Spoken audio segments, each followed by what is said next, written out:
Kinakailangan lagyan ng tissue ang lihig ng iyong customer bago ilagay ang balabal para safety ang kanyang katawan sa buhok. Pinakaunang proseso, gawan mo ng pattern paikot kung saan magsisimula or makikita ang fade sa sinasabing mid-fade na haircut. Tatanggalin mo lang yung buhok sa baba. Yan ang fade niya mamaya at kikinisin. Tuloy-tuloy lang sa paghagot na estimated mo sa mid-fade. Ayan. Pangalawang proseso, gumamit ng number 2 guard. Paikot lang yan sa taas ng ginuhitan.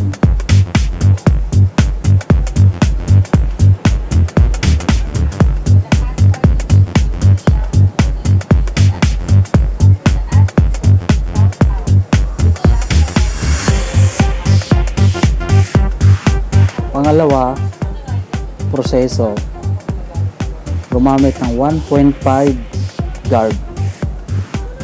Paikot sa taas ng kinuwitan. Paikot lang yan para makuha natin yung level up sa taas. Pangatlong proseso, gumamit ng number 1 guard. Number 1 guard. Paikot.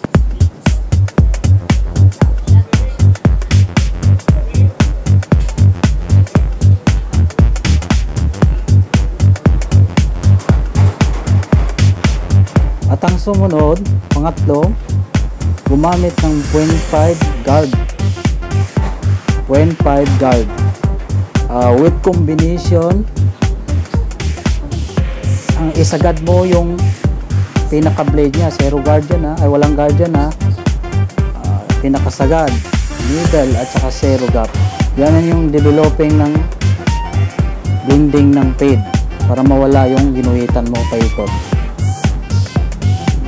Combination ng 0.5 guard, sagad mo yung blade, adjust mo ng sagad, middle at saka zero gap para mabura mo yung ginuhitan kanina. Kaya nakikita sa video na nawawala na yung guhit paikot. Nakikita mo na yung mid fade. Ganun din yan, tuloy-tuloy lang sa kabila, paikot.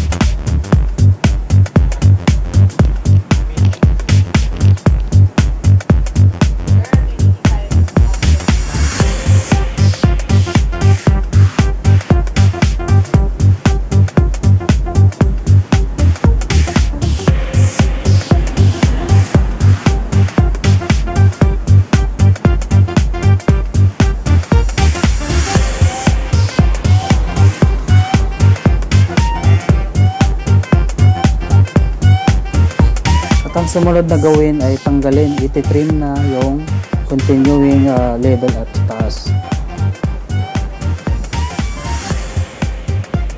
Lilinisin mo na yung taas ng iyong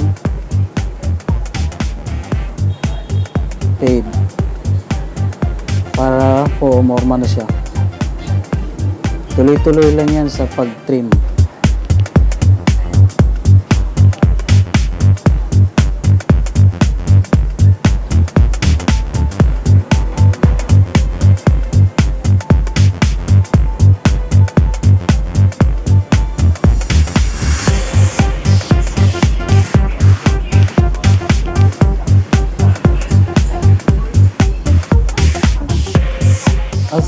Sumunod na proseso ay yung gagawa mo na ng shape line, square shape line sa noo.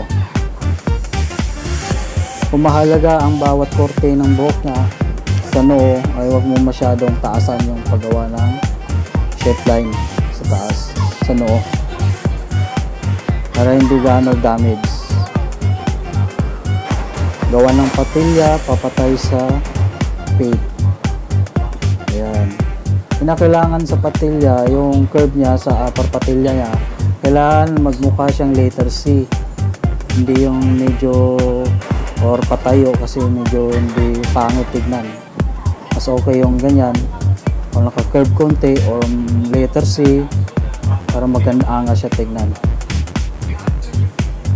Yung wag lang nakatayo.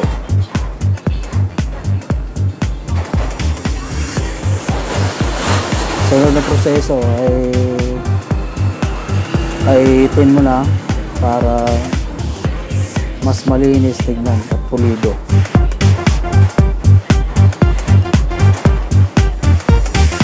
Ang pag-ahit ay kailangan pababa, pataas, pahilis, pahalang, para pulidong-pulido siya at malinis. Ganon din sa fade. Kailangan ahitin mo bago mo gamitan ng pinali shaver o whatever na ginagamit ng shaver. Ayan. So nakikita nyo ang itsura ng mid fade. Ito ang pinaka-natural na mid fade.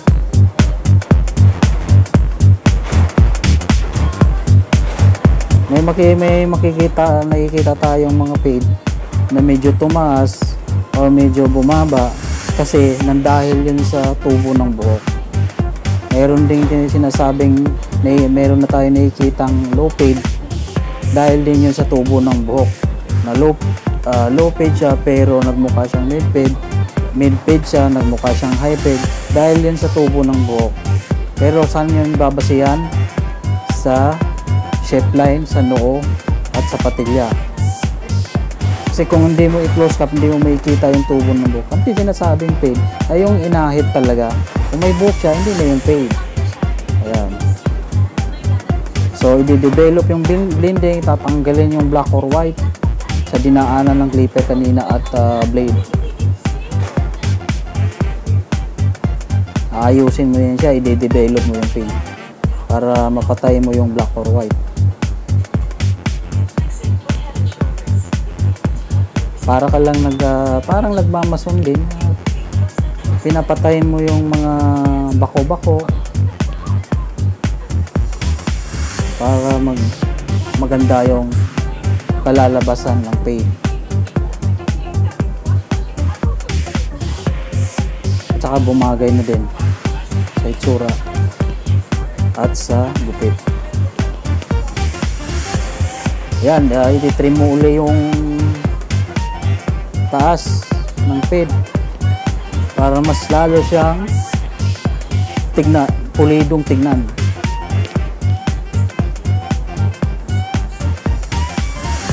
Ayan. May mga buhok kasi at saka mayroong mga shape ng ulo na parang makapal tignan yung isang parte dahil yung shape ng ulo niya parang malalim, kaya nakikita mo na talagang buo yung pagkaitim sa isang parte. Pero yung level niya ay pantay lang yan siya. So ito simple lang ang top.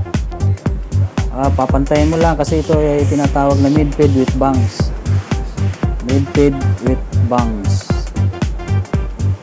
Lalagyan siya ng bangs.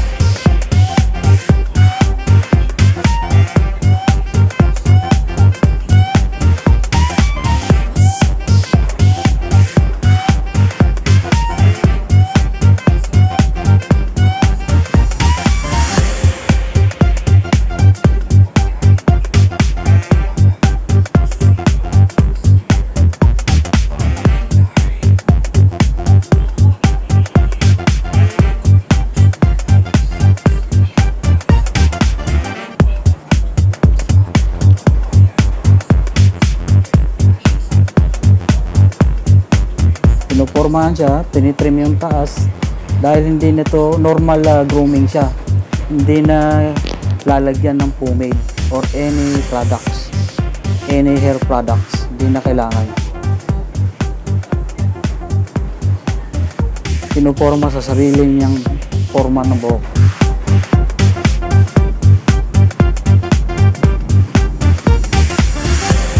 Ayan, pinaplansa mo siya para yung mga mangisa-isa na lumilitaw na buhok ay makuha siya at malinis tignan.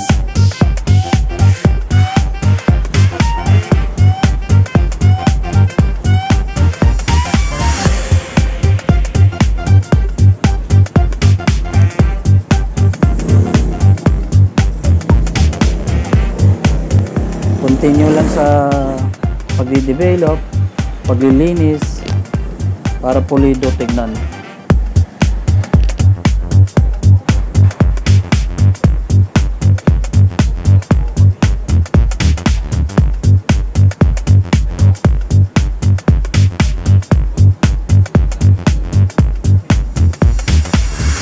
Ayan, nakikita na yung pinaka-output ng ating target, mid-fade with bangs. So sana kahit konti may mapulot kayong aral sa aking tutorial, at sana mag-subscribe din kayo sa aking YouTube channel para tuloy-tuloy ang ating pag-upload para sa inyo at para sa akin.